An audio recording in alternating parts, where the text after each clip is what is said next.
Hey guys, welcome to Wrench to Drive. Today we got the trusty Redcat Gen 8 out for a little run with my custom 3D printed Jeep roll cage and this super cheap basher body shell. As you can see from the intro here, it's not all glory. A couple of rollovers and surprisingly got stuck right there, guys. You'll see that later. This is the driver. Shout out to Carnage King on Thingiverse. This is a Gaslands driver that I thought was kind of cool. Fits into that truck pretty well. I scaled him up. Had to do a little bit of tweaking to it, but not too difficult. Painted him up a little kind of camo look in there. This is the truck. There's a motor in it. There's a dash. There's this big beefy bumper on it now, guys. It's available on Thingiverse. The cage is not yet. It might be when you're watching this. I just got to finish it up and whatnot. The interior is just real quick and dirty, guys, but it works pretty well. As you can see, there's the truck out sitting on a hill. The red actually looks pretty nice in the sunlight. It's supposed to be orange, guys. It's a Tamiya orange, and it does not look very orange. I was very disappointed, but I have to say in this video it actually looks pretty good with that sunlight beating down on it. It's not halfway as bad. Indoors it looks absolutely horrific. There's the truck. It's basically stock Redcat Gen 8 with steel wheels and then all this 3D plastic stuff on it. It's worth noting, guys, that the one thing about it is it's super heavy, guys. I think this thing probably weighs about 10 pounds right now, so it's fairly beefy. Good control though, as you can see. There's my heavy fingers. Drag brake works pretty well. Slow crawl's really nice, guys. These the portal axles on a modern crawler and a good speed controller give you really nice control. I like to turn the dual rate down a little bit, and I think early in this run here it's definitely turned down. I do turn it up on and off in this run. If you turn that dual rate down a bit, you get much better control. This is that concrete pile that I've crawled on a lot lately. I'll get over this boulder here.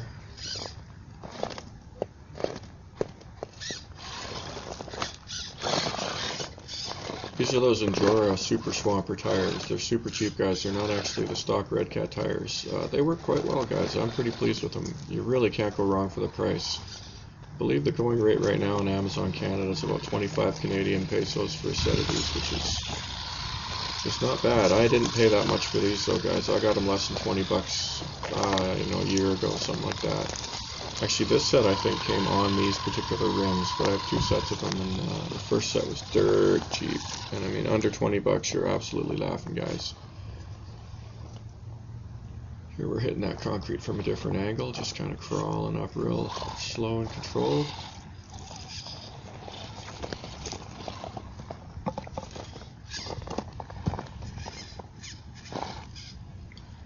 A lot of this stuff, it's playing around finding a good angle so you can get the truck up and over.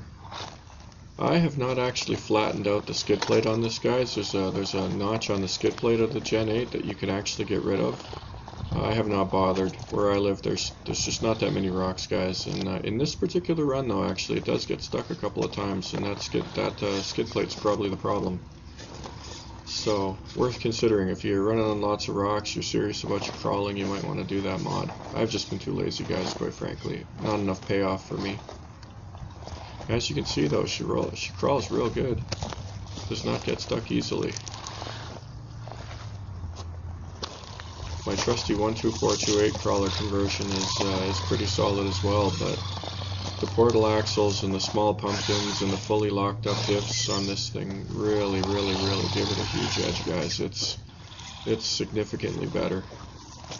You can see some of this train may look familiar, and the 12428 conversion definitely gets over it, but it has a little more trouble. This has no trouble.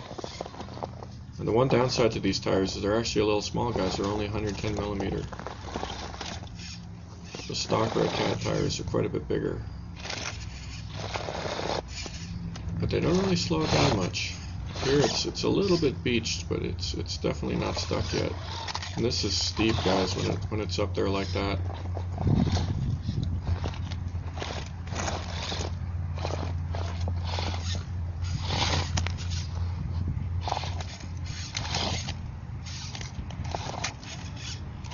One of the tricks with these types of crawlers, guys, with the portal axles and the fully locked up diffs, is they kind of like to pull themselves around a corner sometimes. So if you're in a weird spot, if you can get the right angle, you can actually get it to just like that, kind of crawl up and turn.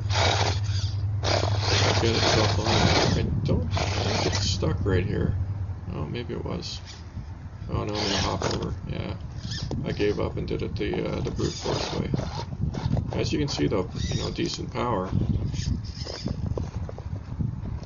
then here I'm trying to get a little bit of a right turn at Albuquerque going here, so I can make a run along the lip of this stuff. But I don't think it worked out too well. There's a ridge here that I'm always tempted to try and crawl across, guys, and it's really, really, really not doable.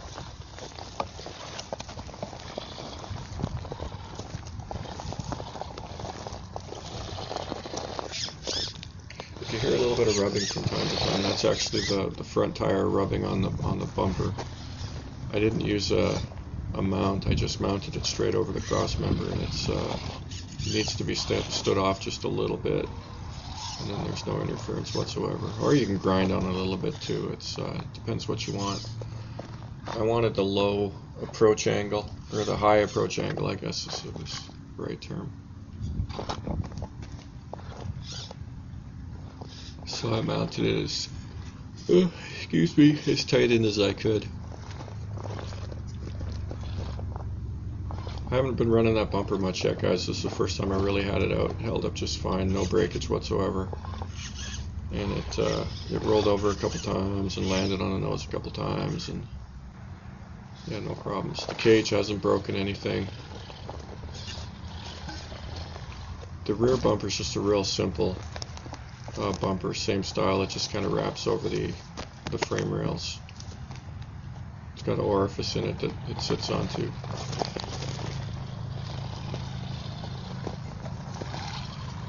See that. Make short work of all this stuff, guys. You really see that suspension articulating when it's going over stuff. That's the nice thing about these things with the portal axles and the really low gearing, is it really gives it a scale feel. It's very smooth going over stuff. The SCX-10 clones are nice. They work really well. It's really hard to get them to look as scale as one of these bad boys with the axles and the suspension in this. It works really, really well.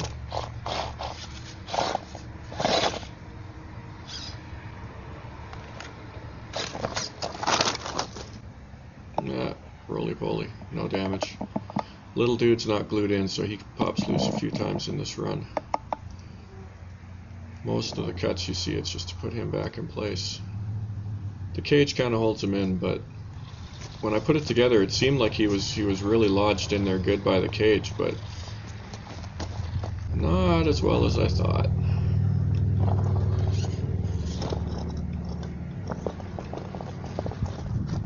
Yeah, this is a gnarly angle, guys. It's making this look pretty easy, but it's actually pretty rough, guys. I don't think the old SCX-10 clone gets over this, but I'd have to double check.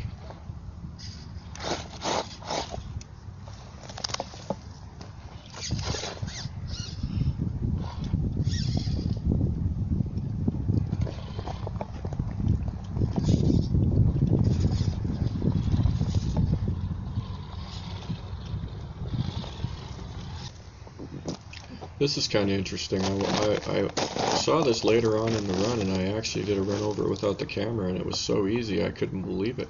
I was kind of halfway joking when I took a run at it, and I'll show you here. Surprise, surprise. She gets over this without too much trouble, guys. And it's worth noting, actually, two-handed steering this is much easier. I actually make it look kind of hard here, but it's just the one-handed driving for the most part. It's one of those deals, it'll pull itself right around this corner if you get it just right, and I don't really get it just right here. You can see she's just about vertical there. If you got a heavy throttle finger, it definitely can roll over backwards there. There you go. That made it look pretty easy. I'm going to come around and make another pass at it and just see if I can get it right. So here we go. Let's have a look.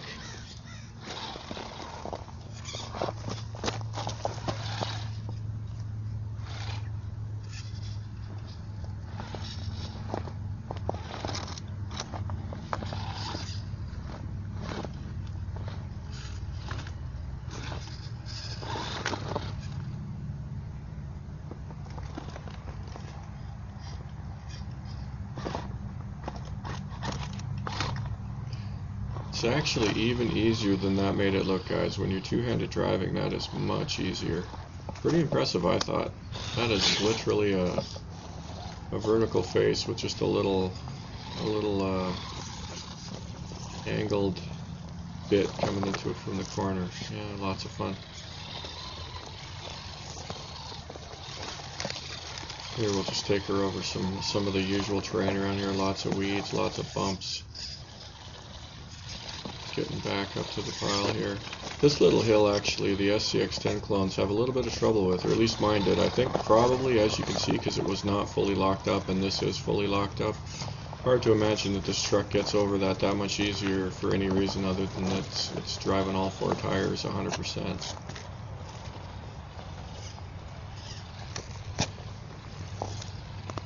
More just kind of demonstrating how easy it makes this look. How smooth.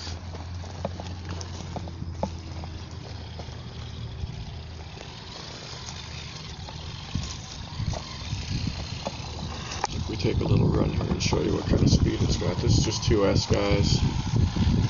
And I don't think I have the dual rate turned up all the way. I can't remember if this is a speed run or if this is just me crawling a little bit on pavement. No, I think it's me showing off the beautiful body.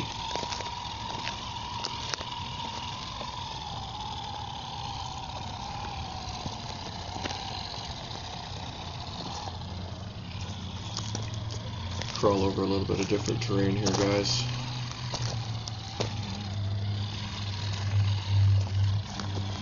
Just some rough, I don't know, it's probably similar to a desert type scenario. Loose dirt, packed down with occasional rain. Lots of weeds, lots of weeds.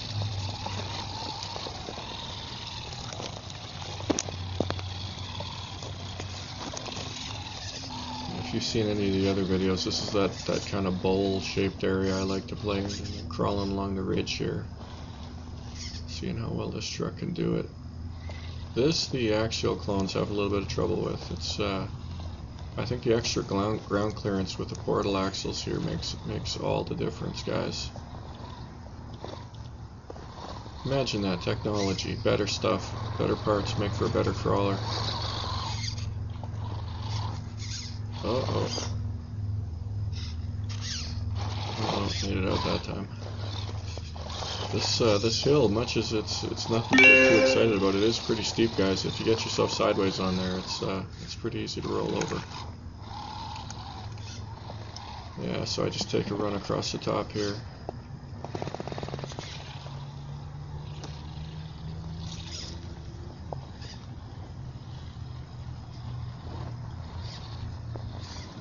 It's tricky when the dirt gets loose. It's when this was first formed, there was a lot of rain here, and it was quite solid, and the crawling on it was a lot easier. Now it's been loosened up by me abusing the crap out of it, and there's a lot of loose dirt on the slope, and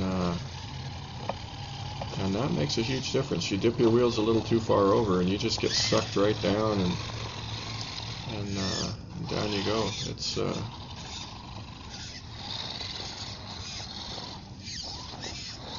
one of those things you get some appreciation for as you play with these things.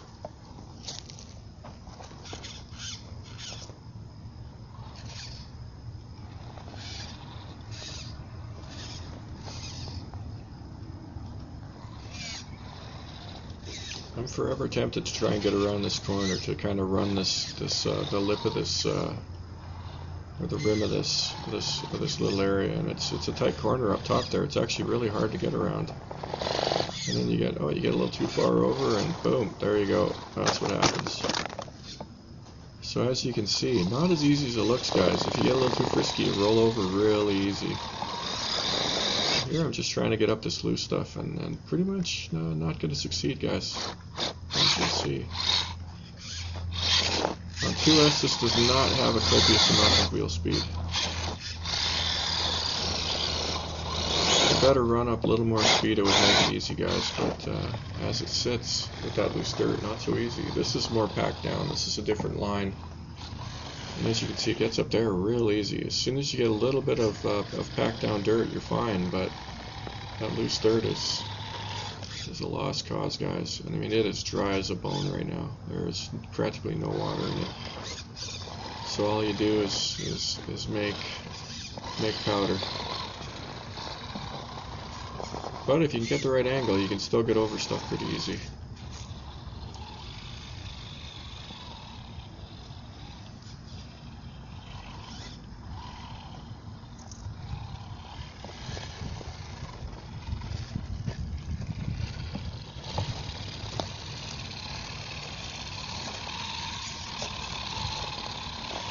Yeah, for good or bad, guys, the challenges of for a crawler are what you make. And I mean, you see lots of videos of people who have some awesome terrain where they live, but sadly, where I live, not that much. Now that being said, earlier in the year, this was an absolute mud bog, so people that like mud would have had a lot of fun. I'm not a huge fan of mud. It pretty much destroys stuff if you don't do a massive amount of cleaning. So I stayed out. Well, not to mention you come out with 20-pound shoes. So I stayed out of it, guys. I waited till things dried out a little bit. We'll have my crawling fun. Yeah, so I don't know, guys. What do you think of this thing? I think this cage turned out pretty well. I think it looks pretty cool. Fairly scale.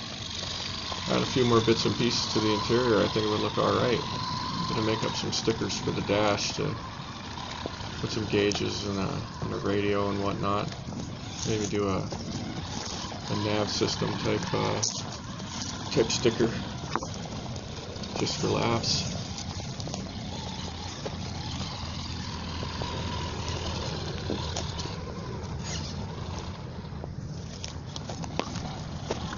I do have to get rid of that windshield, guys. It'd be so much cooler with a clear windshield. I imagine some of you guys have thought that as you're watching this video.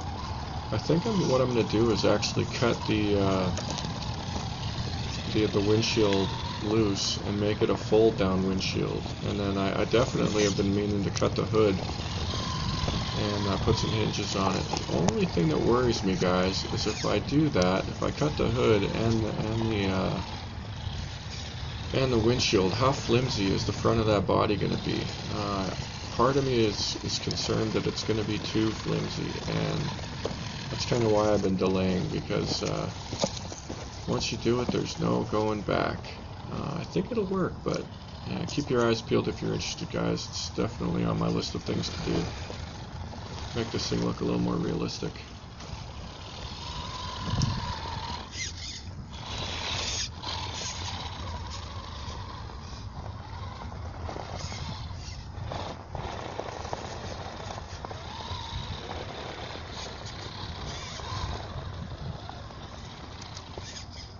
Yeah, making it look easy. Easy.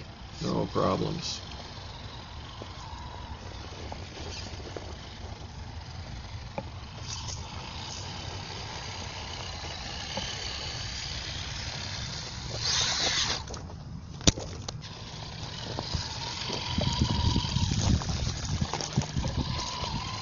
Oh, this is a speed run, guys. I'm turning up the tool right here to show you top speed. So that's top speed on 2S right now, guys. I think this is the stock gears, and these tires are a little bit shorter than the stock tires, so the standard Gen 8 is going to go have a little more top speed than this. Not super fast, guys. Oh, this is actually a different 550 motor. It might actually be slower. My impression was that it was basically the same as the stock one, but I'm not 100% sure. This is a weed-encrusted hill. Taking a run over it to see how it'll do. Look at that articulation, guys. Making it look so easy. So easy. Not as easy as it looks, guys. Believe it or not.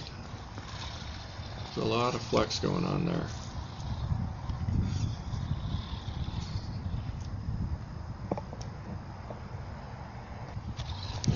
On the other side.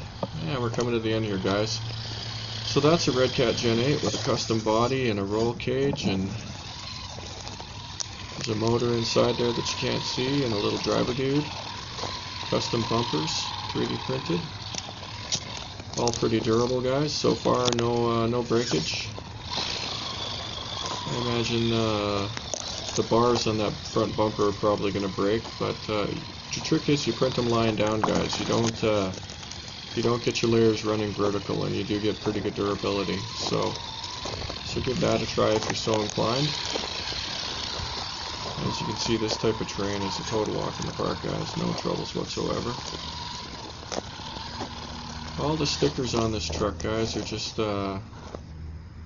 stuff I found on the internet and stuck in a Word document and printed out on sticker paper. Trimmed very carefully and stuck on the body.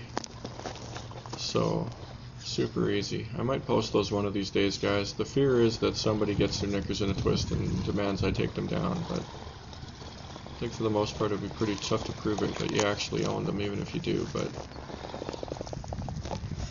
yeah, everybody likes to get their panties in a bunch these days, guys. Anyways, we're coming to the end. Hopefully you enjoyed the video. For now, that's it for Wrench to Drive. Look for this on Thingiverse pretty soon. I'll be posting these parts. The bumpers are already up. Like I said, the roll cage will be coming soon. There'll be a link to the driver from King Carnage. It's a Gaslands driver. You'll have to scale him up a bit, but it works good. See you next time. Do you wrench to drive, or do you drive to wrench?